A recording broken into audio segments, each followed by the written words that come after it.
Yo, what's up? We're back. Welcome to All Things Covered with Patrick Peterson and Bryant McFadden, part of the CBS Sports Podcast Network. The name says it all. If you like what you hear, download it and subscribe, and make sure you leave a 5-star rating on Apple Podcasts. You can also watch us on YouTube. Just visit youtube.com/all things covered. Pat, what we going to cover on this episode? Man, we have so much to cover, including the election, our tough loss against the Dolphins. Yep. It's the Masters week this week. And also we got a great conversation with our boy, Brandon Marshall. B. Marshall. Yes, sir. Now, first quarter of our show, it's time to chop it up. And usually in our chopping it up segment, we take a trip down memory lane, or we fill you guys in on funny stories that we've been involved in on the football field or off the football field. But this week, we're going to get serious a little bit. Just a little bit, right? There's a lot to talk about based on what happened last week, a lot of historical-like moments. Pat just emphasized the election, right? Joe Biden is the new president of the United States of America, vice president, something that has never been done before. 2 times, right? 2 times. Kamala Harris became the first female to ever be elected vice president of the United States of America. Not only is she a female, right? She's a woman of color. Not only is she's a woman of color, she's also an AKA. So I know the AKAs across the globe. They're going crazy. Just females as a whole, right? They're going crazy. They're going bananas because she's been able to do something many thought would never be done before. And last week, Pat, we had a very, very intriguing conversation with Joy Taylor of FS1. And you talked a little bit to Joy about, empowering women, right? Little girls. Just seeing what happened last week, did you have a message for your little daughter? Man, I showed my daughter that clip that Joy on that question that I asked her.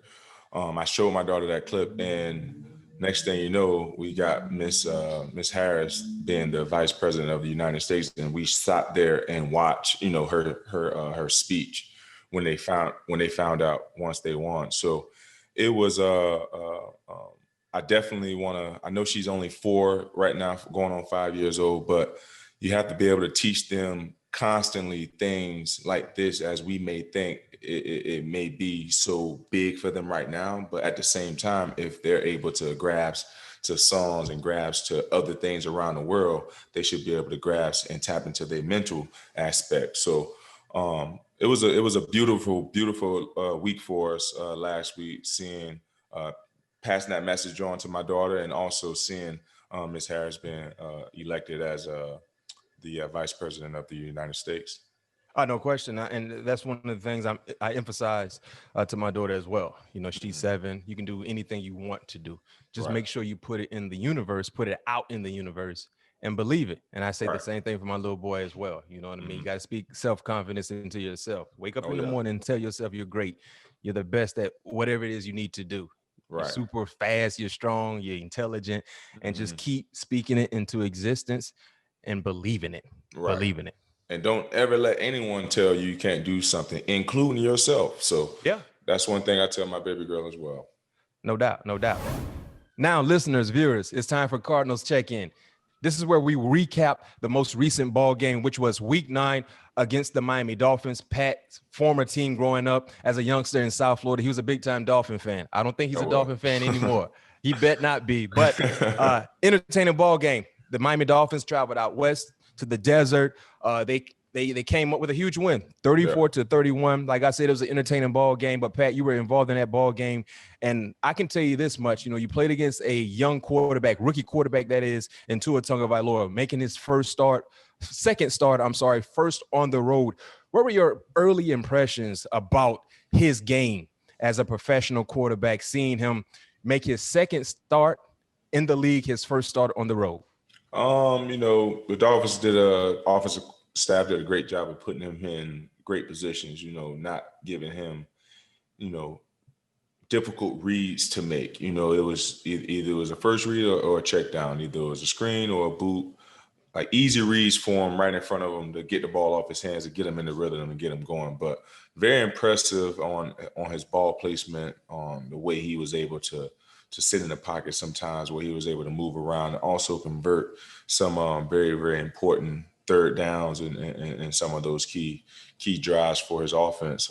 So what he displayed Sunday, it was I won't necessarily say a thing of beauty because as a defensive player you don't want that many points put up on you, but the way he played Sunday, the Dolphins looked like they got a very, very young quarterback on their team.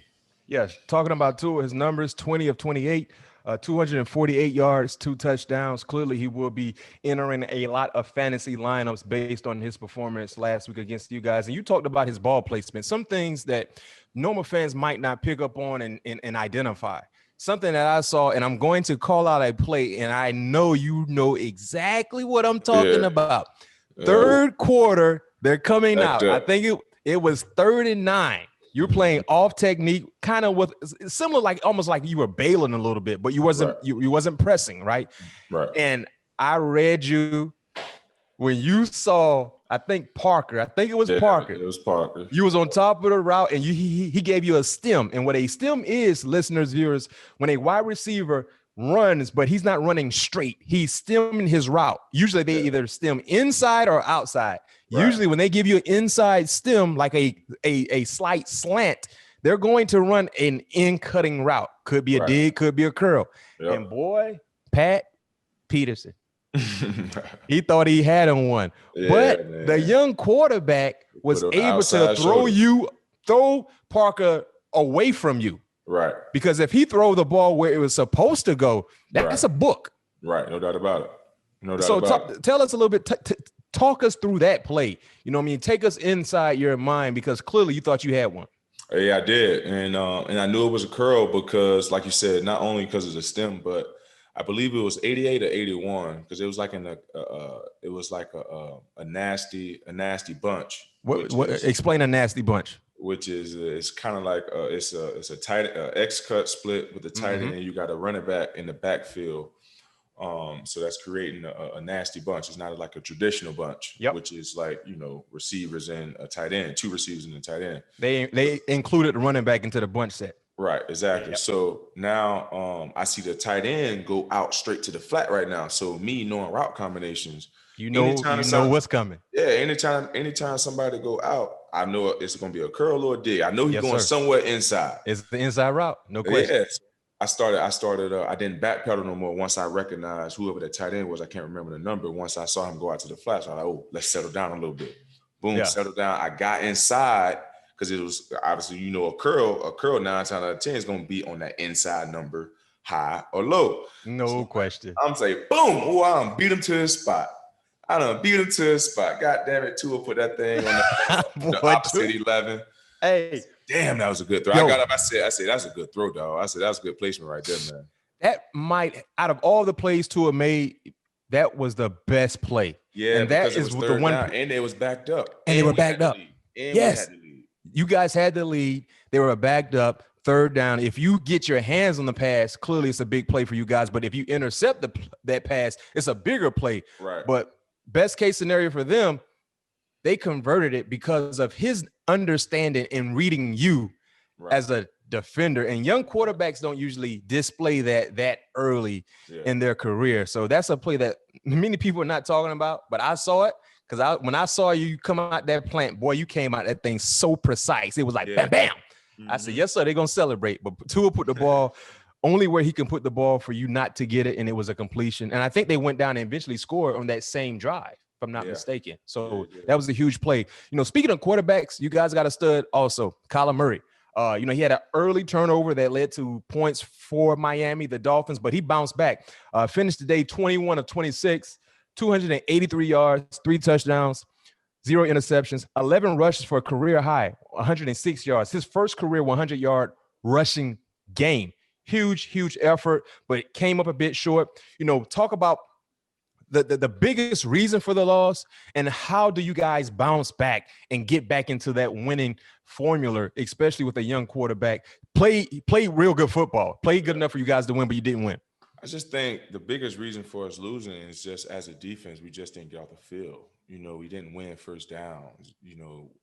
as a defense, you have to win first down to put offense behind the sticks to make them predictable. Now, when teams win first down in 2nd and 5, 2nd and 4, now the whole playbook is open. So now we're at a disadvantage because now we don't kind of know what's coming. When you get teams behind the sticks, you kind of can go at your game plan. You kind of can expect what's coming next. But when we wasn't winning first down, we were just on our heels the whole game, and we couldn't find a way to get out of the funk. And we had some young guys in there, and that's not no excuses on why we weren't able to play, but we have to be able to execute the game plan. We have to be able to nail what we know when we're out there, So I think that's the biggest thing for us. We just didn't play well enough to win, obviously, and we just didn't get off the field when we needed to. I don't even know what their third down conversions was, but I can tell you this: they was over 50% because we was on that field, and which is something you don't want. Exactly, which we was on the field for 28 minutes, which is not bad, but at the same time, we didn't get off the field when we needed to. So I believe that was the biggest reason for losing, because when your offense scored 31 points in the National Football League, you should win a football game. You should win, yeah. So as a defense, we have to make sure that we do everything in our power to make sure that things like that don't happen, because we can't keep starting out slow and expect to win the game late in the fourth quarter. Just take a little bit of stress off ourselves of coming out playing fast and be a little bit more have a little bit more juice coming out into the game.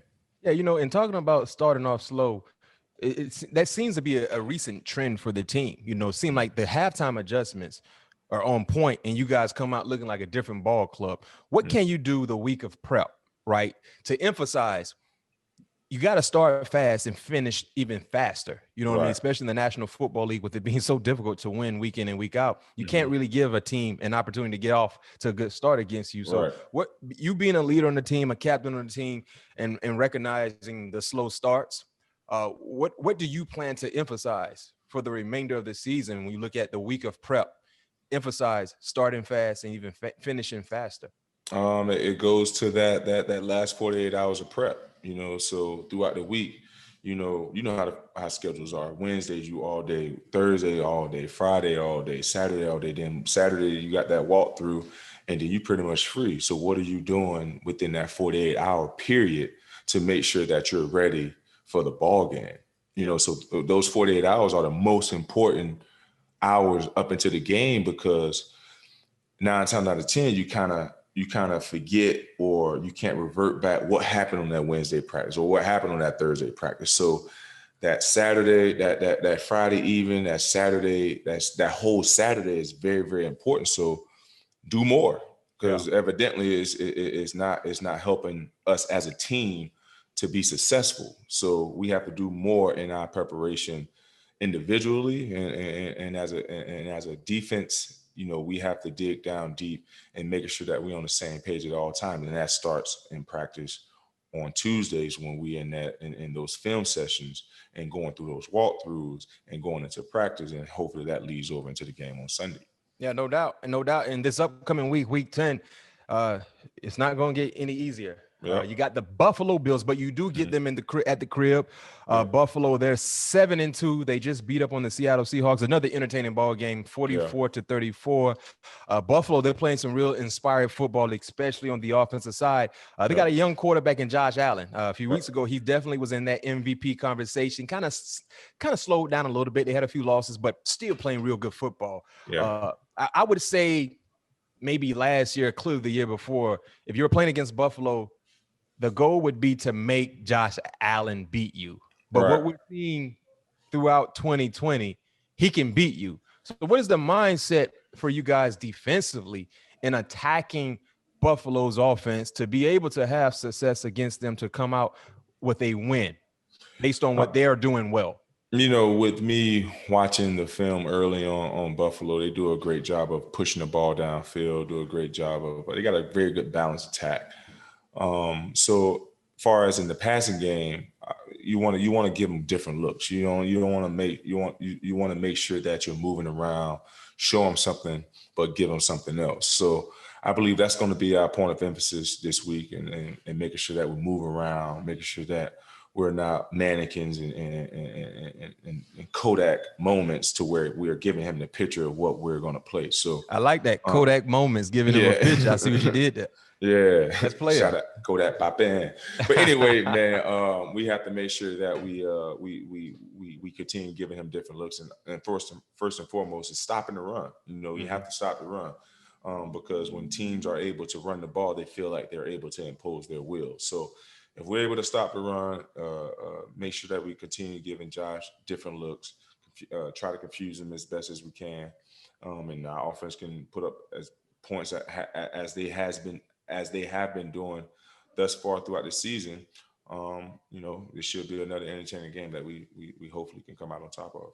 Yeah, and one thing about their offense, talking about the success that Josh Allen is currently having, he finally has a number one wide receiver in Stephon Diggs. And the thing that I like about their offense, they utilize Stephon in many different ways. You don't know where he may line up at. And I would think defensively, that would be the guy you would be following. But there's a lot of reps where he's in the slot. Yeah. So when things like that happen, let's say Vance Joseph walks into the meeting room, Pat P, you got Diggs. You follow him wherever he goes. He goes in the bathroom, you make sure you follow him as well. Yep. But when he lines up in the slot, how does that change that philosophy for you?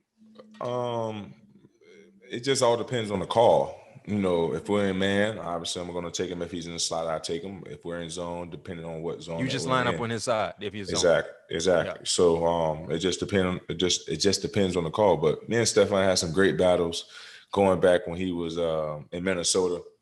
And what a great competitor that he is, man. He's so feisty, very, very strong hands, and just a competitor, man. I know that I'm going to get his best shot. I know from the first play to the last play, Diggs is coming. And, and those type of receivers I love going up against, because that makes you better. That makes you want to compete and makes you want to bring your game to a higher level. So it's a joy. It's a joy for me to have these opportunities to guard these young top guns in this league, because that's what I live for as well. So should be another entertaining matchup between him and I. And we'll see what the outcome is going to be Sunday afternoon. Real quick, hit on the challenges of a smaller wide receiver, because you talked about loving the big boy matchups. You know what I mean? The old school cars, the 73 Chevys, the big boys, right? But now you got a little two-door. You got a little coupe coming to town. So talk about the challenges, in facing a smaller wide receiver compared to a guy like a DK Metcalf, Julio Jones type. Man, the little guys don't like getting touched, man. So they like speed releasing. So, Can you explain to the listeners, viewers, what a speed release is? So what I do is when I'm guarding most guys, like we'll say Julio Jones, for an example. Julio Jones is like a step and go. So to me, that's a strong release. He's gonna jab you and get into where he needs to go. So then you have the ABs, the guy that's going to shuffle at you, give you all the illusion with his hands, think he's moving and try to shake you, because most of the time DBs get their eyes high. So that's why eventually. So that's why I always have a hat on. When I'm in my press coverage, I'm always keeping my hat on to force me to keep my eyes down, because if I keep my head up now, this visor is giving me the indication that my head's coming. So when you say hat, you're referring to your helmet, right? Nah, I'm talking about when I'm training in the offseason. I'm talking about when you're training. Wait. Okay, so this is a cool insight. You know what I mean? Because a lot of people train different ways, especially when it comes to the secondary play. So when you're training, getting ready for the season, you're always training with that hat on to make you keep your eyes low. Right, exactly. Because this visor, if I get my eyes high, if I got my eyes down on the receiver's waist, right?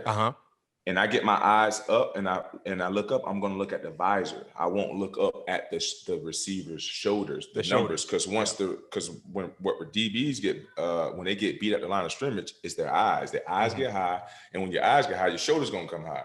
And when your shoulders come high, now you all off balance, because next thing you know, you're on your heels. You're on your heels. When you get on your heels, you have no balance, no foundation at all. So what's going to force you to keep your shoulders down is keeping your eyes and your head down. No doubt. That's why this hat is so important to me when I'm training, because it's nothing but everybody got a hat. You just put a hat on, go through your DB drills, keep your eyes down. And Man, soon, and you'll know the indication if you're getting your head up, because now you'll see somebody, if you're going with somebody giving you a release, they'll see your head constantly coming up. Now that's most people are like, man, my eyes was down, man. I know my eyes was down. Put that hat on. That's going to tell you every time. That's going to tell you every time. Man, listen, anyway, man, listen, hey, that's great insight. And I hope clearly we have people that listen to us and we have people that watch us, but what you just brought to our attention needed to be seen. So make sure you guys check us out on YouTube and see exactly what Pat is talking about for you young corners out there that want to learn and understand certain little things that can get you guys to be extremely disciplined. Check that out. If you guys are coaching, whatever the case may be, because that's quality insight, because I never really heard people talk about working out with a hat unless you're trying to block the sun. But you're working out with a hat because you're trying to practice eye discipline. Right. Eye discipline. And eyes are very, very important when it comes to playing football, especially on the defensive side in the secondary. So, man, listen, man, Coach Pat, thank you for that insight. But I got to finish on the speed release. Okay, go ahead. Yeah, I forgot about the speed release. You got me fired up about the eyes. Go ahead. So Stefon Diggs, he's a speed release guy, which is a guy that's just going to get right to where he needs to go right now. So 9 times out of 10, if he's the left receiver, right? So 9 times he's going to speed release to his left. So he's just going to go to his spot, dip his shoulders so I can't press him, see his numbers, and try to stack me. So now I know stacking. What does that mean? So he's trying to get in front of me. So I don't have an opportunity to play the ball. But with me playing for 10 years, I know the angles to take, so he don't have an opportunity to stack me. So that's another little insight. Angles are so important in covering wide receivers. Right. Angles can put the slowest defender in positions to be successful if you utilize the right angle. And exactly. So going back to that first play against Seattle, the reason I quick jam Lockett because I know Lockett, he's a straight down the line guy. Lockett don't give you nothing. Lockett's gonna come straight to you. So I knew him, and I knew exactly if I got him one-on-one. Honestly, it didn't matter who I had one-on-one. I was quick jamming whoever. Yeah. But it goes to my prep, knowing. So like last week, I didn't do my quick jam because it really wasn't. I didn't have to present that. Yeah. But this week, it might pop up. You know what I mean? Listen, well, Pat, every week is a quick jam week. Let's set the tone every week. There's no time to play around them people, man. Set the tone every week. But let them know what time it is. It also depends on the call, though, because like last week we was playing. We didn't play a lot of man-to-man coverage. We played a lot of zone coverage, so I wasn't able to implement that. So, like I said, going into game plans, when I know we're gonna be a heavy man, it's gonna be a heavy game planning day. Oh yeah, they're gonna get it early. Yeah. Real quick before we, get out of this Cardinals check-in, getting ready for the upcoming ball game against the Buffalo Bills. You said something that was very, very interesting last week. Your media interview that you had leading up to the ball game. You talked about wanting to play another 4 or 5 years. Number one, where did that number come from? And then also, you talked about how much fun you're having on the podcast, All Things Covered, and this could be an entry into another career whenever you're done. Locking up wide receivers in the National Football League. But yeah, talk 4 or 5 years, where that number come from, and do you see yourself doing this, when it's all said and done, becoming a media guy like me? Mac, my body and my mind feels unbelievable. I don't feel like I'm 30 years old. I truly feel like physically, I feel like I'm about 27. And, and I feel like I can definitely play at a high level for another 4 to 5 years because, I do everything off the field to make sure that my body is in great shape. I do everything to make sure I'm mentally sharp. I'm not like LeBron James that putting $1 million into my body, but I at least put 300 into my body to make sure that I'm where I need to be on Sunday, because I see my body as my temple and I see it as an investment. So 9 times out of 10, if you invest in something, you want to put your heart and soul into it and make sure that you get a great return. Mm-hmm. So I'm investing into my body to make sure that I'm on point on Sunday to where I get a great return into these contracts. Now I'm possibly being a free agent next year, working into my 3rd contract, so those are things that, I believe that that set, the great players and the average players apart. Yeah, and one thing about great players, they don't have an off season. Yeah, They don't have. There's no such I'm thing. always grinding, Mac. Yeah. One thing I know about Pat P, he's always grinding, and now yes, I also know he's grinding with a hat on, and he's always playing golf. Yep. Those are the two things I know about Pat P. Not the 100%. One thing, the two things. So, yes, sir. Quality insight. Can't get no insight better than that. That's what we do here. All things covered. Patrick Peterson, Brian McFadden. Pat just took you guys into the mind of a lockdown corner, potentially a podcaster in the near future. Yes, sir. Yo, what's up? We're back. It's time to jump into Around the League. Here's where we get a chance to tap into other stories throughout the National Football League. Quite a few stories that happened over this past week. One big time story with a big name player, JJ Watt, could be looking for a trade this upcoming offseason for the Houston Texans. One thing about the Houston Texans, granted, they fired Bill O'Brien a few weeks ago, the damage was already done. I mean, Bill O'Brien basically traded all the way the resources, the draft picks, to be able to improve the team for veteran players. And those players, clearly, that process has not worked out as accordingly. And because of that, they need resources. So when you look at JJ Watt looking to be traded, Pat, I still believe he can play at a high level, especially if he's playing with a championship-like team. But when you see veteran big name players, if I'm not mistaken, JJ Watt was in your draft class, if I'm not mistaken. I mean, that 2011 draft class was loaded. Impressive. That might go down as one of the best draft classes ever, but that's another topic of discussion. Right. But he'll be 32 in March. Like I said, same draft class as you. Last week, JJ said, I don't think it's any secret that I don't have 10 years left in this league. I personally believe that I do have a few more good ones left in me, but I'm not looking to rebuild.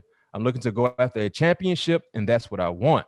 And, a few years ago, the Cardinals weren't a championship-like team, but now you guys are trending in a different direction, So as a player and understanding where JJ is coming from, what do you expect to see happen with JJ going forward after this year? Honestly, it's hard. In the Arizona Cardinals uniform?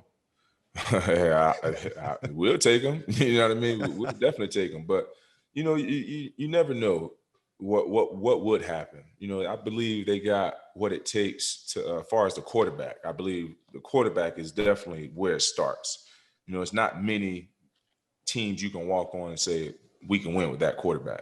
You know what I mean? So it's hard to say what's going to happen, and it's evident that Bill O'Brien, he didn't do a great job of putting his team in the best position to be successful. And as much people alluded to him, pretty much giving away all his key assets, just not putting together a really competitive roster. But like JJ said, he don't have 10 years left in him. He'll be 32 next year. And we all know this league, once you get past 30, these GMs and owners, they're trying to look elsewhere, so why not? If you feel you can't win it with the current team that you're on, or they're not putting you in the best position, or the team in the best position to compete for a championship, why would you want to be there? Mm-hmm. Why would you want to continue wasting your years? Because you play this game to win. You play this game to put on the hardware. You play this game for a championship. Yeah. So when you get in that point of your career to where you feel like you've done everything that you could for this organization or wherever you at, now I feel like, I need to put myself in the best position possible to win a championship. Yeah. Because at the same time, a team who wants to win a championship, they're going to put themselves in the best position to win a championship. Mm-hmm. And that's their business. And as a player, we're our business. So we have to be able to put ourselves in the best position, just like they're thinking. Yeah. And I remember last episode, I think you talked about, the difference in the narrative when a player asks for a trade, it's an issue. You know what I mean? People want to criticize the player, but when the team, trades a player away, it just, it happens. Now, different circumstances for different people, because I know one thing that you guys are benefiting from is having DeAndre Hopkins. And there were a lot of Texans fans that didn't agree with that trade. So, it's two sides to look at it, you know what I mean? But I think he should be traded. I think it would do him wonders to be able to be a part of a good caliber team that's trended in the right direction. And I think he can help a team win a championship. So I know you talked about you guys would take him in Arizona. Mm-hmm. Clearly, the Steelers probably would take him too, because I know his brother is there. So I just threw that out there. I mean, you can never have enough. It's only right. Yeah, it's only right. Just throw that out there. So outside of the JJ Watt story, let's go ahead and go up north to the NFC East to the New York Giants. Big time news happened this week, going into the ball game against the Washington Football Club. Coach Joe Judge benched Golden Tate for Sunday's game. Discipline for actions during and after the loss to the Bucs on Monday Night Football. Tate was told to stay home on Wednesday. Then he spent the rest of the week on scout team. Tate was caught on camera yelling, "Throw me the ball." His wife also ranted on Instagram about his lack of opportunities. And I got a statement coming from Coach Joe Judge. First off, it has to be team first for everyone in this building. Every coach, every player. It has to be team first. There are no exceptions for that. I'm not going to tolerate any kind of selfish behavior from anybody, coach or a player. It's not going to happen. What do you think about that story? Like, who's right, who's wrong? Oh man, I didn't see the clip, and it's a lot can go into that Golden Tate yelling into the camera, throw me the doggone ball. Yeah. But I believe coach is right though. As a team, you have to put the team first. You have to be able to play team ball because everybody is in it. Together. So you don't want to make sure you don't want to show that selfishness behavior and making it seem like it's all about you. So I mean, there is times to where you can be frustrated without getting the ball, or you feel that you may be open or whatever, but you never know what could have went into the read of the quarterback. You could have had somebody in his face. A lot of things could go into that, but Coach Judge is right. Definitely have to put the team first, and I love his mentality. Like he said, nobody is exempt from being benched or disciplined. Yeah. He like they say, he benched Golden Tate just to set an example. No question. Because he's a new head coach, and he want to make sure that he don't lose his team. And I believe he did what he felt that was right. Yeah. And let's go to the only undefeated team in the NFL, the Pittsburgh Steelers. Yeah. JuJu Smith-Schuster, friend of the show. We had him on a few episodes. If you missed it, please go check it out. Awesome episode. They balled out. It was a bit nerve-wracking for at least 3/4 of the ball game, but they found a way to win. But one thing I want to talk about, JuJu tried to celebrate on the star. And if you don't know anything about that story, years ago when Terrell Owens was playing with the San Francisco 49ers, they were playing against Dallas in Dallas, caught a touchdown, and he celebrated on the start. It was a big, not a big altercation, but a low-key altercation that happened because of that. So JuJu basically tried to relive that celebration. Didn't happen. Antoine Woods stepped in, wouldn't allow it. When you look at the celebrations that offensive players are allowed to do, and the same can be said for defensive players, right? Pat, have you ever been involved in a situation where you wanted to interrupt a celebration? No. I mean, if they disrespect the logo, I mean, you have to step in for that. Yeah. But anything else, I mean, hell, if you don't want to see it, don't let them freaking score. No question. I had a coach say that all the time. Don't be complaining about what they're doing when they're in the end zone. If you don't want to see it, don't let them get in there. If they don't score, they can't dance. No question. So I don't have a problem with it, man. As a defense, we just have to do a better job of keeping them out of the paint. But if you're trying to do something at the 50-yard line that represents, our home, that's just ultimate disrespect, though. That's like almost like a spit in the face. So no question. I didn't see the clip because we was playing, obviously, but I would definitely interrupt that celebration for sure. This Thursday, if I'm not mistaken. Yep, this Thursday. Huge event that's going to tee off, I should say. Not kick off, tee off, right? I know, man, listen, I know you fired up about this, man. November, you don't usually have a big golfing event, but the Masters, because of the pandemic, was pushed back to November, Augusta. Man, number one, give me your favorite or your sleeper, right? And how much will you be watching? First and foremost, I am so excited that they were able to put this tournament on. This is like my favorite tournament to watch because, have an opportunity to go watch, the players play the Masters. I attended 2014, 15, and 16's Masters, which was an unbelievable experience.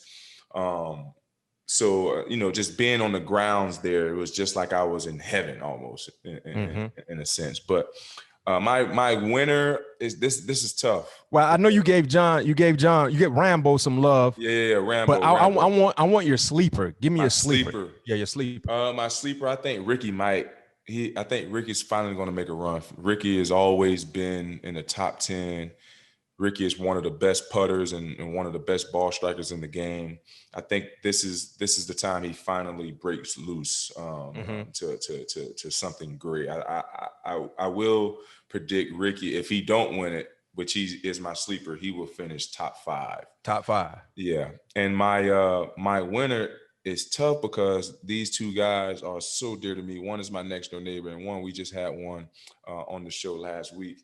And John, I did say I was picking John to win, but it's going to be Bryson. No, it's going to be between them two. If I had to say who will be in the final group, I would say Bryson and John will be in the final two. Well, based on the luck of the show, all the guests we've had on, all things covered, good things have happened for them, right? Yeah. I mean, we talked about having a champion on like J.R. Smith, JuJu Smith-Schuster, who's a part of an undefeated team, the Steelers, Mike Tomlin, Tyrann Mathieu, second best record in the AFC, D-Hop clearly on a winning ball club, playoff caliber ball club, the Cardinals. So I wouldn't be surprised. All I'm saying is you need to start monitoring how people are moving and what they're doing, because we could be that rabbit foot that a lot of people might need in their back pocket. So 100%. Bryson or John, I mean, clearly two elite golfers. And I think it's going to be, so you mentioned Bryson and you mentioned John, but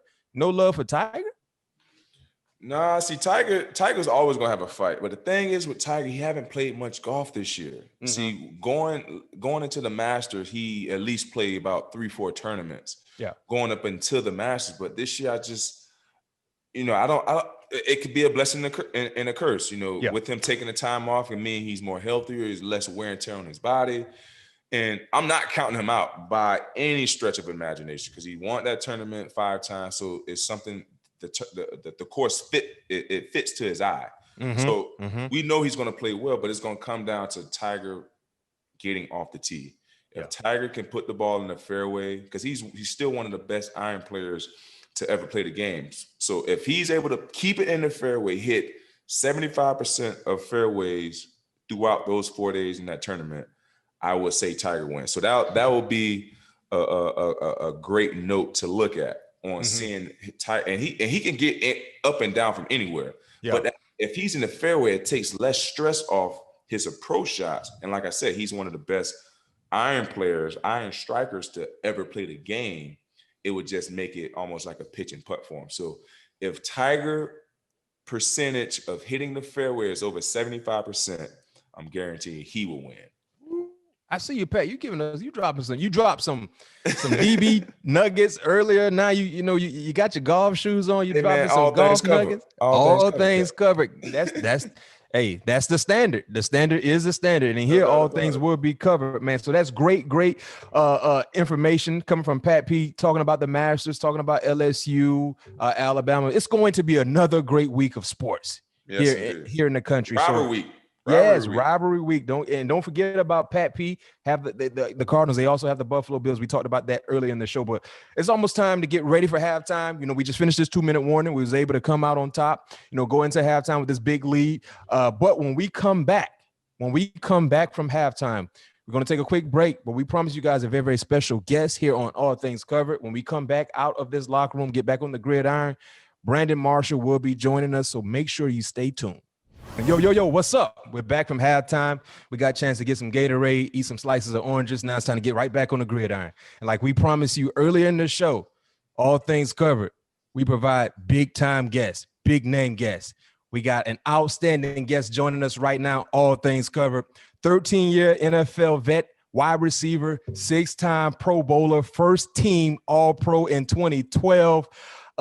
Twitter, Instagram name is all the same, at B Marshall, Instagram, Twitter, founder of House of Athlete, co-host of the I Am Athlete podcast, outstanding podcast. Make sure you check it out. Also co-host of First Things First on FS1. This man has 20 different hats that he's wearing, and he wears them extremely good.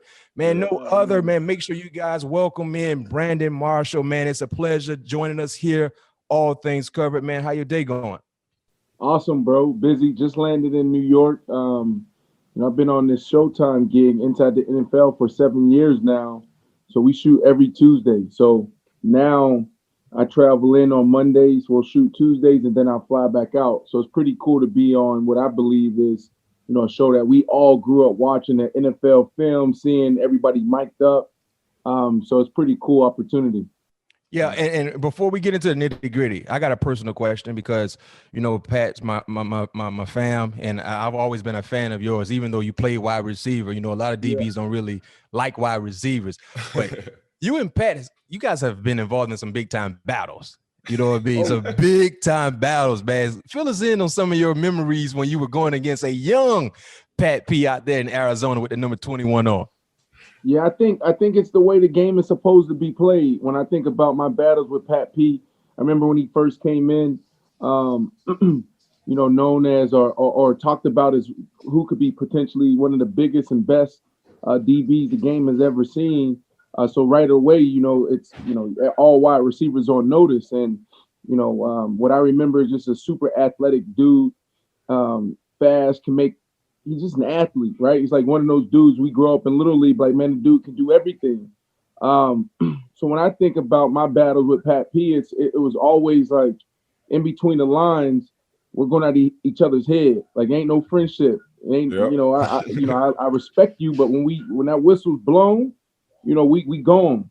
Yeah. And it was always that. And then after the game, those 60 minutes, it was all love. And I think that's the way the game is supposed to be played, where we go at each other's heads in between those lines. And then afterwards, we can look at each other and say, man, great job. Yep. And my first memory of me and B Marshall matchup, I believe it was 2012 when he was with Chicago Bears. The first play, we was in cover 2. It was a run play. Man, Brandon Marshall ran. B Marsh came out the ball full speed. I'm in cover 2, so you think you just gonna jam and go. Man, He ran through my chest. I said, "Oh man, it's gonna be that type of game."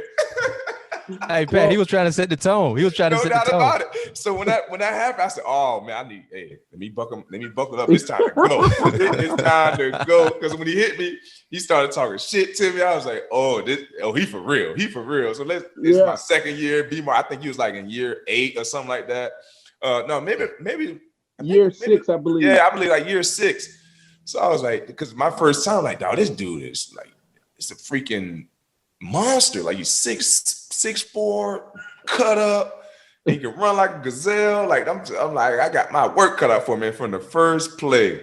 I was like, yeah, it's gonna be a long day, man. And trying to set that tone. Mm-hmm. Yeah, what it was is Rod Smith used to tell me. So Rod Smith was my OG when I first got in the league. Yeah. And he said, bro, you got to approach the run game the same way you approach the pass game, because it sets up what you're trying to do in the pass game.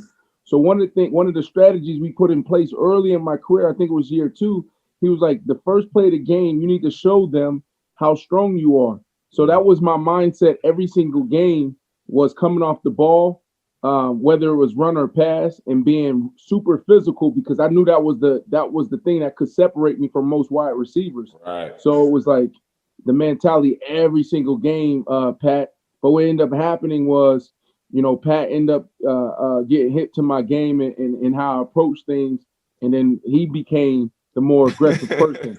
I'm like, dang, ref, like, you're not going to call it. You don't see this dude grabbing me every single play. I remember that. That was it when you was in New York, that Monday night game. Hey, B, I came off the ball one time. He grabbed me, bro.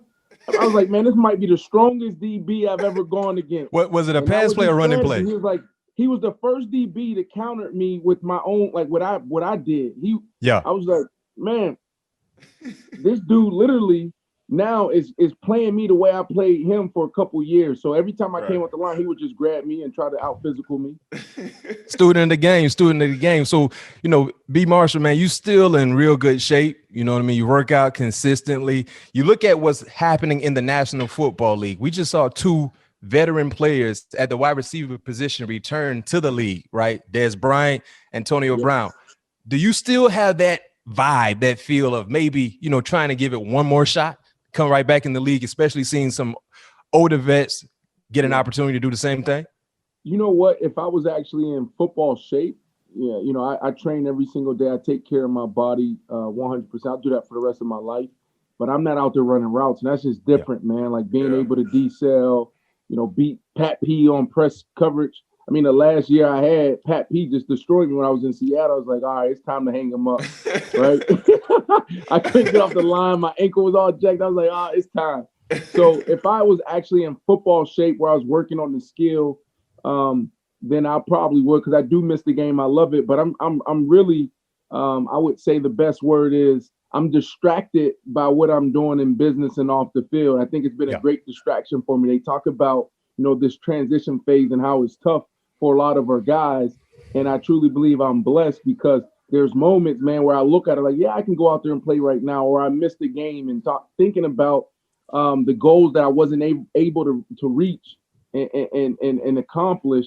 It's like, man, as the ultimate competitor, I feel like I can still do it, or I want to, go accomplish some of those things I set out for myself. So, the reality is, man, I'm done, and I had a great career, and a lot of it I'm proud of. Yeah. And speaking of, obviously, what you have done after football, have you envisioned yourself doing what you're doing right now, dealing with some of the, mental issues that you dealt with throughout your career? Obviously, we know that was a battle, but did you see yourself doing some of the things, the so many things that you're doing right now after football? Yeah, Pat Pete, like go back to 2011 when I was, so the year of the lockout, I spent the entire lockout in 2011 in Waltham, Massachusetts. Mm-hmm. And I was in an outpatient program for 3 months. I was diagnosed with borderline personality disorder. And the best way to describe that is like a emotional disorder with being able to self-regulate. Right. And I was there for 3 months. I was in, dialectical behavior therapy, self-assessment, mentalization, CBT, cognitive behavior therapy, one-on-one with Dr. Gunderson, the great. I did a neurological evaluation, a self-assessment, just to see if I was capable of change and what I needed to work on. Mm-hmm. And it was there where, I realized that, my identity wasn't all wrapped up in football. And from that very moment is when I started to work on the things that I was passionate about. And it all led back to mental health and how I can help people. I spent 3 months with Harvard, built and now the case study studying influencers and athletes that did well with their platform that was bigger than, their playing career. So in 2014, I started opening up facilities. I started my nonprofit in 2012. I started flying out to ESPN and Showtime, taking these meetings and doing these little spots, because my goal was when the game was taken away from me or I retired, that I would be able to have a smooth transition. Right. And people always ask, and they always ask all of us, like, oh, what are you going to do after you're done playing ball? We all get that question, right? And for me, the second half of my career, I always answered it, well, I'm doing exactly what I want to do after ball right now. Yeah. So it was an easy transition, but the reality, and B, this, man, it comes a point where you look back like, dang, I do miss it a little bit. It's that, something that we all have to deal with as professional athletes. So do you think that helped you? Because to me, it sounded like it helped you tap into your mental stage to really find yourself, to really to let go and go out there and be who you can be. Yeah, 100%, bro. I think it's all mental. We say that all the time, right? Like even you, a lot of people, I don't know if it's talked about enough how smart you are on the field, right? Like just how you're able to adapt. Like I was able to do that same move to a number of cornerbacks over and over and over again for 10 years. Right. After like year 2, you start doing it on me and start dominating me. Right. So, I think that we know it as athletes, like the game is 80% mental, but how much do we really put into the mental? We know Right. life is 80% mental, and how much do we actually tap into that? So Mhm. yeah, when I started tapping into the mindset, I started finding more about who I am, what I don't like, what I like. And I'm still on that journey, but I think it makes life a lot easier and smoother when you understand who you are in your mindset. 100%. And the thing I like about, that part of your growth, the process, the thing that I love hearing you come out and talk about, just being more mentally aware and mental health, mental health, you were okay in talking about it. You Yeah. became vulnerable for everybody. And the thing that we knew about you on the football field, you was a beast. You tried to play bully ball, but you Right. That's became right. vulnerable and being able to express that. And I think that opened the door for other athletes. We see the story with Kevin Love, talking about his issues. We just most recently saw Dak Prescott, talking about his mental issues as well. So it's almost like you are the image, that people are following now. And because of that, we're seeing a lot of other athletes, tough guys, right? Yeah. Talk about, being vulnerable and expressing their concerns about mental health and being able to be the best person and also asking for help. Yep. That's right.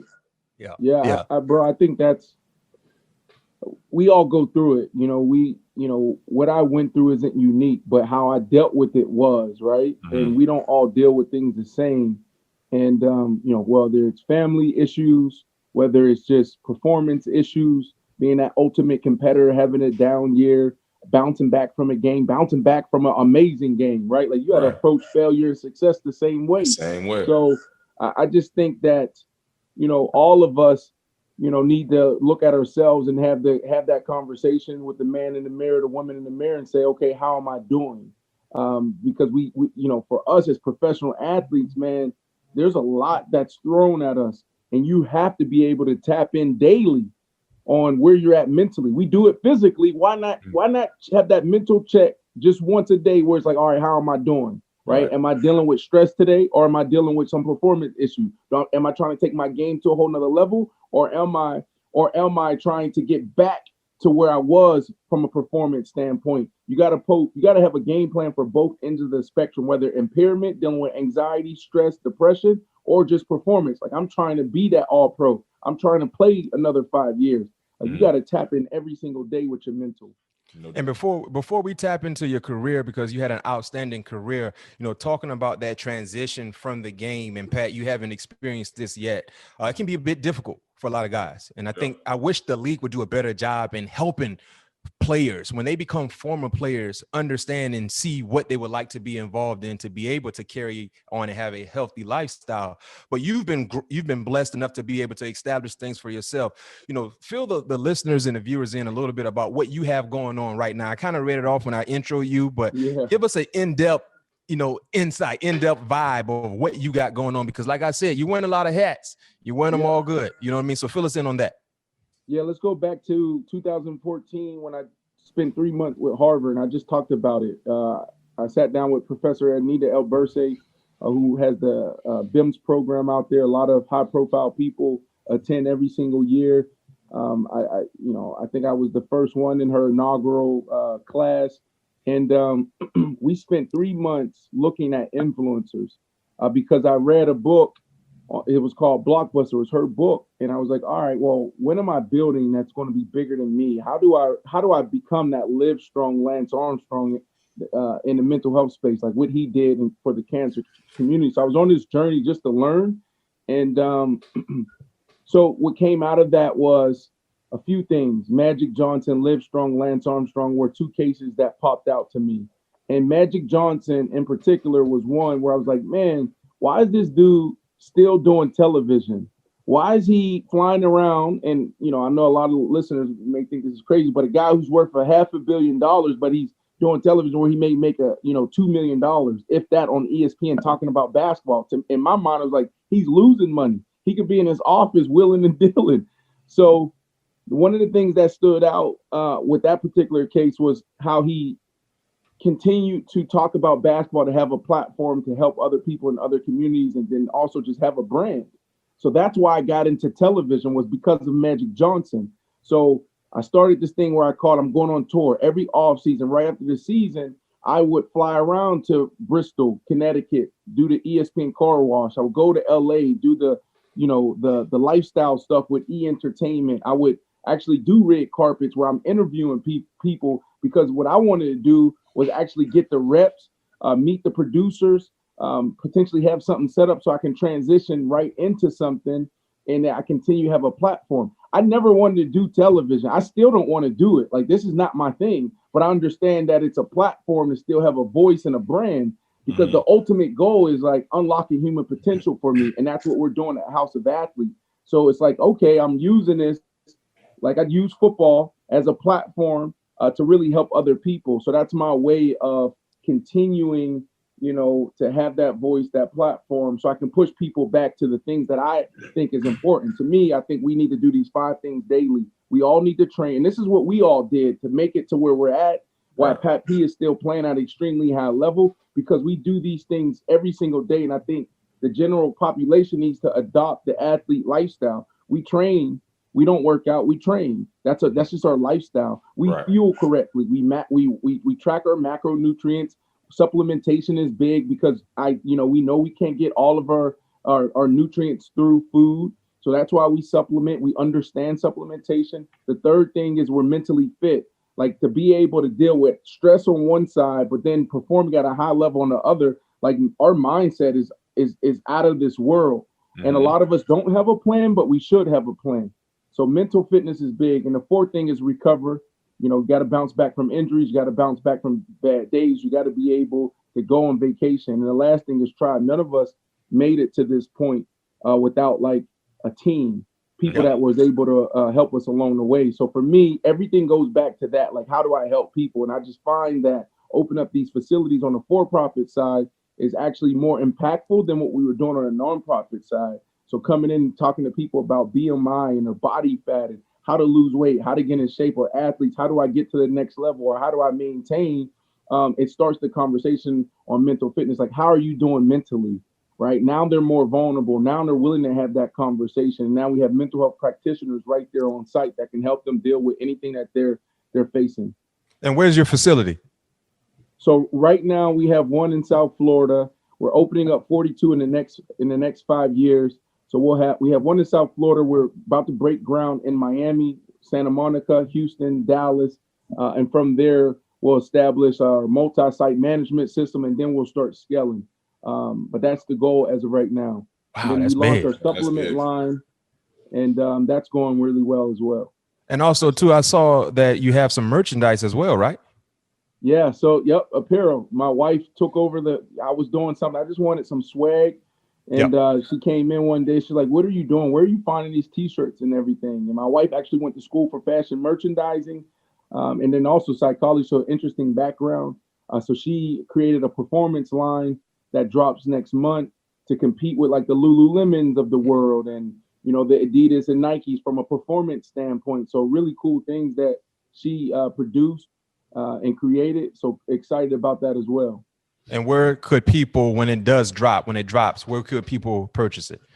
Yeah, people can participate now. Like if they go to House of Athlete, and I appreciate you asking that question. Houseofathlete.com is up and live. Our supplements are there. They're also on Amazon, and also on our social media. We're about to announce a few pretty cool collaborations with some big companies that's going to help us push our company forward. Okay. And one thing that I like that you did, the creation of House of Athlete, outside of House of Athlete, which is an umbrella, you was able to branch off and come up with I Am Athlete, the podcast. Fill us in a little bit about the podcast, because listeners, viewers, if you haven't checked it out, it's entertaining, it's informative, and it's a blast to watch. I'm a big time fan of it, but fill us in a little bit about the podcast I Am Athlete. You know what, bro? I'll be honest, just a way to control our narrative. Again, looking at, you started this before I did, the podcast world, and understanding YouTube and understanding controlling your own message. Eventually that's what I would want to lean towards and only doing. So I'm not doing 5-6 different things. I just think the way we talk about sports is boring, right? It's so traditional. And I want to be able to have conversations like this where it's like the locker room. Like you're in the locker room right now. That's your set. Right. Yeah. And I think people want to see, they want to hear these type of conversations, not guys sitting up in suits talking about X's and O's and, Patrick Peterson, 75% of the time on third and short. Well, it's probably 97% of the time on third and short. He's going to be pressed man, right? Like people don't care about, they want to know, they want to hear this. Pat, he jammed me. Why did he jam me? Because I showed him the same thing over and over and over again. Right. So that's what the I Am Athlete podcast is, exactly what you guys are doing. It's trying to bring people into the locker room for real, not just talking X's and O's, which people can get on any other network. Yeah. Wow. Yeah. Well, I must say, B. Marsh, you have tackled your your post career, bro, my guy. Hey, but let's revisit your career. But first, it seemed to be a habit for us to have the experience to be talking to ex-DBs. We had JuJu, JuJu Smith, JR, and we had D-Hop. All end up playing different positions in different sports now, but they all were DB at some point. They all were DBs, yeah. J.R. Smith was a DB, JuJu, I forgot. So how good were you as a safety at UCF? You know what? I was a lot like you, bro. I was just a ball hawk. No, I wasn't. I wasn't like you. You too aggressive. What was that? 2 games ago? I don't know if y'all was playing Seattle. Yes, you came up. It was the quick like jam on Lockett. It was a big play in the game where it was a run and you had to come up and make a stop. And I said, how is this dude? Who are y'all playing? That was Seattle. It was like 3rd and 7. They ran out to my sideline and I had to get off the receiver block and I tackle him before he got the first. Yeah, I ain't doing all of that. Hey, B came up, I got on my seat, and that probably went over people's head. But I'm like, do y'all understand, what this man just did, right? Like, for him to play at this level, a lot of DBs turned it down. And for me, I was a dude that was like, from a ball skill standpoint, I was a lot like you. I was going to get the ball. If it was in my ear, I was catching the ball, right? I think you played everything in high school and growing up, wide receiver, quarterback, everything. So I was a lot like you. I love playing it. I thought I would actually have a better career, like a more like, decorated career if I played DB, but I didn't have passion for it. Like, and I was a safety and I didn't hit. Like I wasn't that type of guy. I'm going for the ball. Even ball if hawking. You're running in my area, I'm trying to strip the ball. I'm trying to do all of that. But man, I ain't want to deal with those stingers. I don't know how y'all do it. When I started to come up, what year is this? Like year 10 for you? Yeah, it's 10 right now. I was like, what is more in year 10 coming up like that? I ain't doing that in year 1. No question. Hey, one thing people don't understand when you play defense, especially in the secondary, when they make you crack replace. And listeners, viewers, if you don't know what crack replace mean, that's mean the wide receiver, they're not blocking us as a corner. They're going to get the safety of the linebacker because they want to make us tackle. That's where you got to do extra shoulders in the weight room because them shoulders going to have to be tough to be able to handle these elusive, strong running backs. So, no doubt about it. It's definitely a beast. You got drafted to Denver, in Denver and also in another stop in Chicago. You had an opportunity to play with Jay Cutler, very, very talented quarterback, a little bit misunderstood, but extremely talented, right? What was that relationship like between you and Jay Cutler? Tumultuous.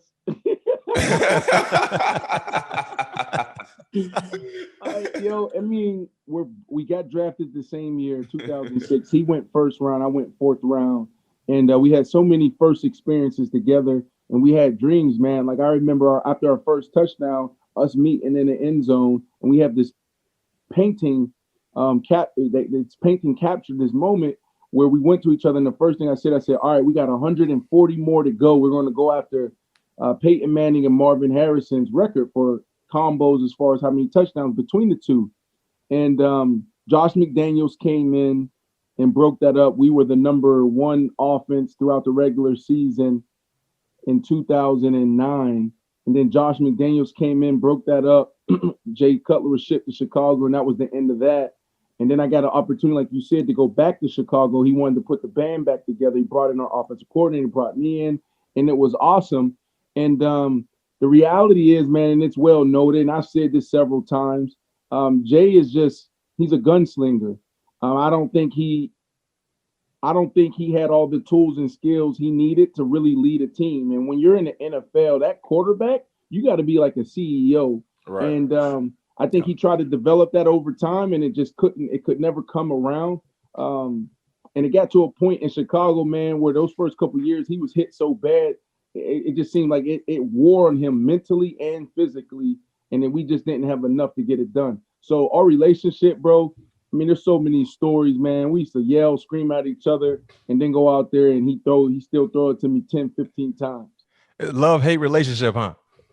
Oh man, 100%. You know, it was one of those things where, you know, the early on in my career, I was like, all right, I'm balling. But as I got older and we got to Chicago, I was like, yo, look, they let go. They didn't bring back Bryant Urlacher. They paid you. They paid me. They brought in Martellus, paid him. We paid Martellus Bennett. They brought in Bushrod, a left tackle. They paid him. They drafted Kyle Long first round.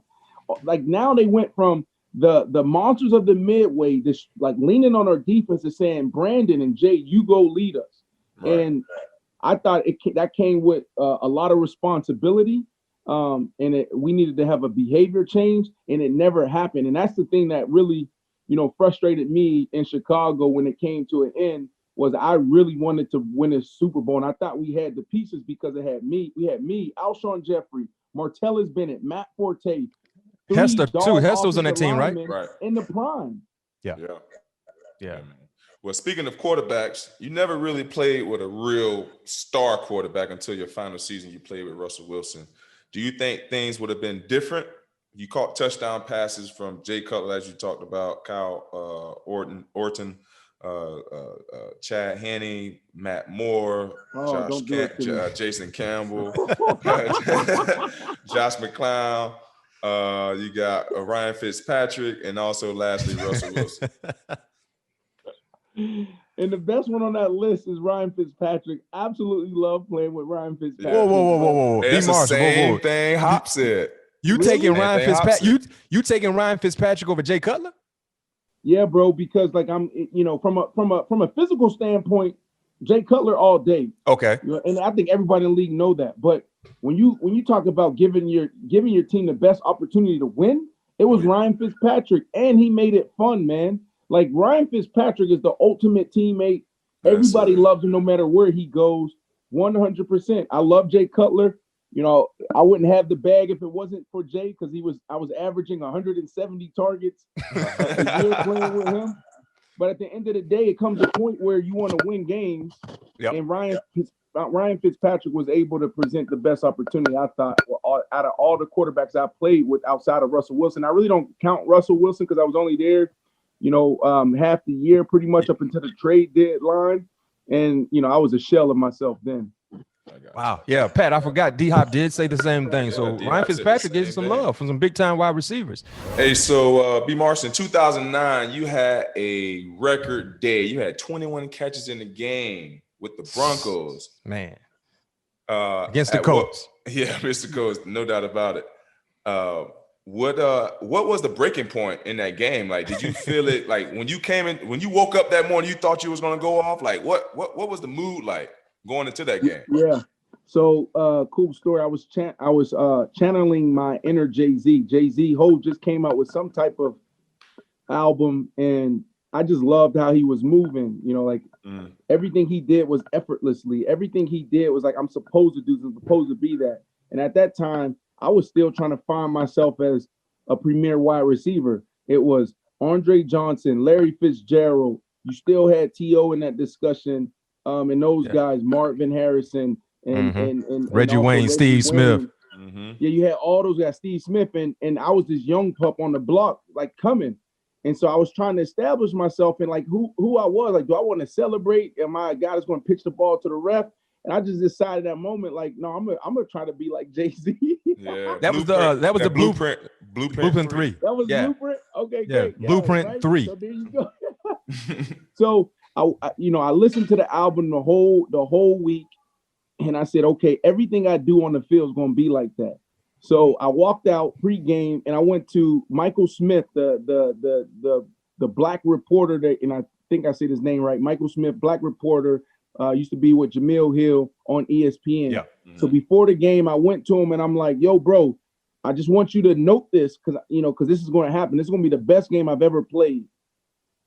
So fast forward, we get into the game, and I literally locked in. And I didn't know how good of a game I was having until Kenny McKinley came up to me when I had 19 catches, 20 catches. And because I was so focused, if you go back and you just watch the plays, I would just pop up, pass the ball to the ref, get back. I wasn't thinking about any celebration. I wasn't thinking about anything but getting the job done and taking advantage of every single moment. So I remember Kenny came up to me and he's sitting next to me because we're still trailing the Colts. And we're still in it a little bit. We're still in it. We were down by like 7 or 10 at the time in the fourth quarter. And Kenny sits next to me and he's just looking at me. Mm-hmm. And I was zoned out. And I was like, bro, you okay? Why are you staring at me like that? And he's like, bro, you don't know, like you got 20 catches or 1 catch away from breaking a record? And I was like, man, why you ain't been telling me this? I was so locked in that I didn't even know how many catches I had. And wow. that was a great learning lesson for me to just, to clear out the distractions and just focus on the job at hand.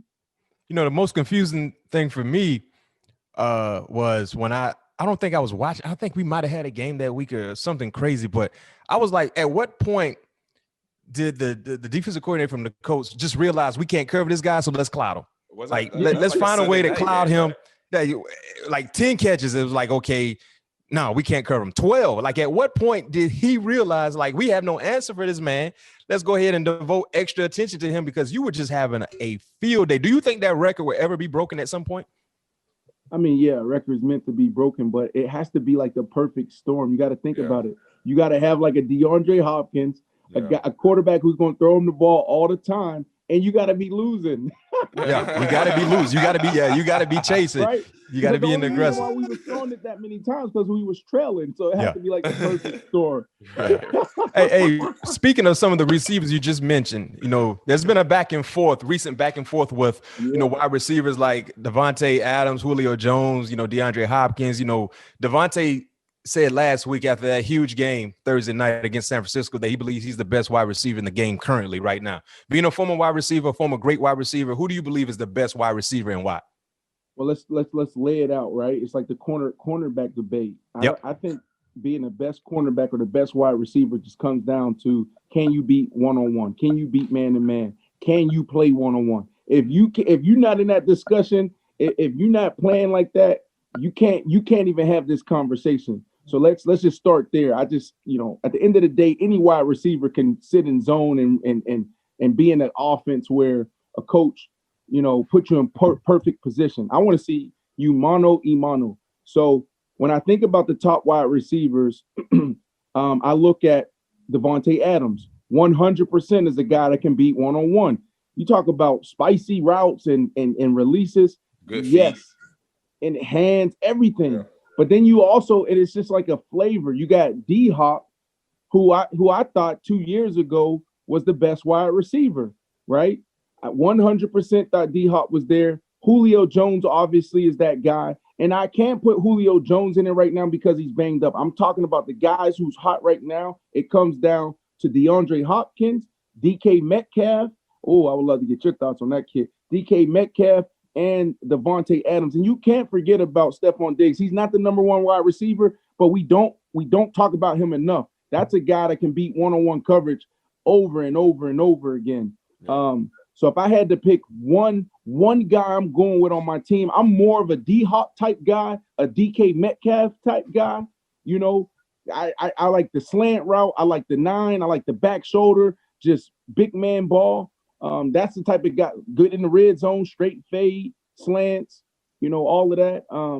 So if I had to go with a guy right now, I go with 1A, 1B, DK Metcalf and D-Hop. Well, B. Marshall, I don't know if you want to go with DK when they're playing against the Cardinals because for some reason, Pat P, he's been having DK's number over the last 2 meetings. They scared of Pat P in Seattle. I was there. They don't want to throw. Russ don't want to throw his way. Russ know what's up. They know what's up, bro. Because I think he even picked us off when I was there. Yeah, we talked about it all week. Like, all right, we can't take too many shots on this side. Yeah.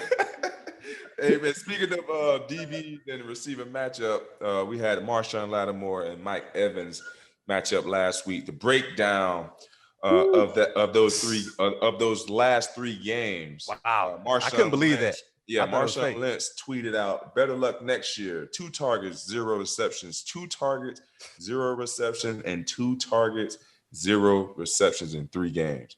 Yeah. What you think about that matchup right there? How you think Mike So, Evans is look, feeling? there's so much there to it, bro. Like, you got to understand when you're going against a really good DB. First of all, Mike Evans and Tampa Bay need to fix that. He's too good of a wide receiver. Like, there's no reason. Like, Lattimore is good, but I'm not putting him at. I can't put him in that conversation of Pat P. I can't put him in that conversation of Champ Bailey. I can't put him in that conversation of Darrelle Revis. I can't do that. You know what I mean? Not now. Maybe he'll develop a little. Like, sometimes DBs, as they get older, they get better, which is very interesting. Mm-hmm. So for him to dominate that way is really telling. But you gotta like peel back the layers a little bit. When I go against, I used to have books on Pat P and Darrelle Revis when I played. And I would go to my quarterbacks and I would tell them, like, you got to be so on point. It's not just the wide receiver beating them, but that quarterback and that timing has to be on point. Like, if I run a slant route on Pat P or Darrelle Revis or Champ Bailey, if you don't hit me right on my break, their makeup and what they're going to do after, like, there's no room for error. Like, you got to hit me right out of my break. So I could beat Pat P, but because you're late and your feet is wrong, now he's getting a PBU. Now he's getting an interception going the other way. Exactly. And that's what people fail to realize when you're going against dominant DBs. Is like, you got to be damn near perfect, right, to really get off on them. And so I used to always go to my quarterbacks and tell them, like, all right, look, you got my feet down. I'm a whole Pat P. I'm gonna go 1, 1, 1, 1, boom. Soon as I tap that left foot, throw the ball. Right. I want it right there. So I say all that because, you know, yes, it's I mean, that's not, that doesn't look good for the wide receiver. That looks really good for the DB. Right. But I just remember going back to my matchups against dominant cornerbacks, and I just knew it took my offensive coordinators being that get me in position, and also my quarterback with his timing. And when I say offensive coordinator, like, I knew playing against Pat, like, sometimes, or Darrelle Revis, you know, you got to move me a little bit, like, give me a little room, zig me, you know, like lighten up that press. Like, them boys is strong. And if the offensive coordinator just leave you out there, then you ain't gonna have no chance. Yeah. Man, that's great insight, man. Great insight, man. And we want to appreciate you for joining us, B. Marsh, man. It's an honor, man. And before we let you go, once again, can you fill the listeners and the viewers in about everything that you got going on, from the merchandise, you know, for House of Athlete, the podcast, FS1, man, where they can see your face and where they can buy some of this hot merchandise that you have available? Yeah, I think the 2 biggest channels is House of Athlete.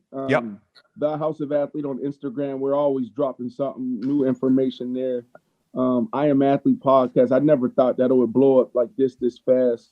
So that's pretty cool to see how people are engaging with it. They love this type of conversation where it's just ball players talking in the locker room. So I Am Athlete podcast, similar to this show, right, where you guys just like, we're just talking ball, right? It's like it's not all buttoned up, it's not traditional.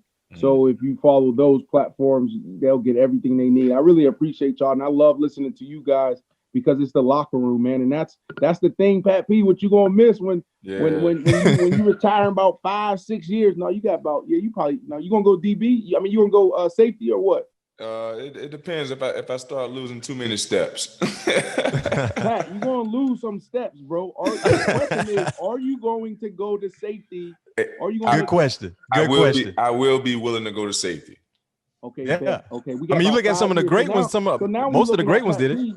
Yeah. Now you're looking at Pat P. Like he could potentially play 16, 17 years. No question. Hey, that's the goal. Question. That's the goal. Get with the right organization, and you just go ahead and be the ultimate ball hawk. Yes, sir. That's it. That's it, bro. Smarts. Yes, sir. Yes, sir. Man, B. Marshall, man, like I said, man, it's an honor, man. Appreciate you joining us, man. All things covered. Pat Peterson, Bryant McFadden, man. Yes, Make sure sir. you guys check him out. B. Marshon, man, one of the best to ever do it. 13-year vet, 6-time Pro Bowler, first team All-Pro in 2012, man. Had 21 receptions against the Colts, 2009. Clearly a game the defensive players want to forget. House of Athlete, founder of House of Athlete. Make sure you go support. Go buy up all the gear, man. All the workout gear he has available. He got nutrients and things like that. Podcast House of I Am Athlete as well. Outstanding show with some other outstanding former NFL players as well, man. Doing some big things, man. Keep doing what you're doing. Keep chopping wood. We're gonna keep supporting you, man. Appreciate it. Next time I come back on the show, we need to talk about those classic battles we had too now. Oh, no yes, question. Sir. No question. Yes, sir. We ain't talk about that now. No question. We're going to get you back on, man, in the new year, man. You know what? We probably should all be able to come together at some point in time when we get back to some type of normalcy where we can do this thing in person and really have a big time show. You feel me? Yes, sir. That's right. All right, yes, sir. Man, it was an awesome conversation with Brandon Marshall, man, talking about some of the individual battles he had with Pat P. He's doing a lot, Pat P. He's very, very involved in his post-career. He's been extremely successful. Well, what's some of the things you learned through our chat with Brandon Marshall? That he was able to I was really intrigued on the part that he was able to tap into his mental stage of his life. You know, being able to seek help and really tap into himself to really find out his purpose in life.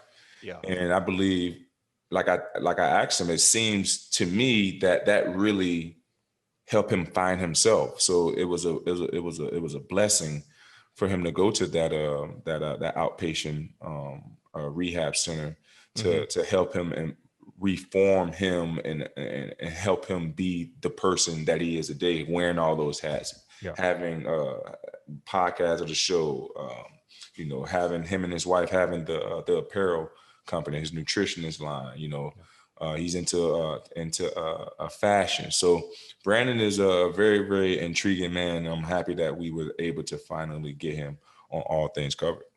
No doubt. I want to thank you for listening to All Things Covered. If you like what you hear, make sure you subscribe and follow and leave a 5-star rating on Apple Podcasts. We'll have a bonus episode in your feed on Thursday with Chanel West Coast for my favorite show, Ridiculousness. And then we'll be back again next Tuesday where you can expect All Things Will Be Covered. Yes. Peace.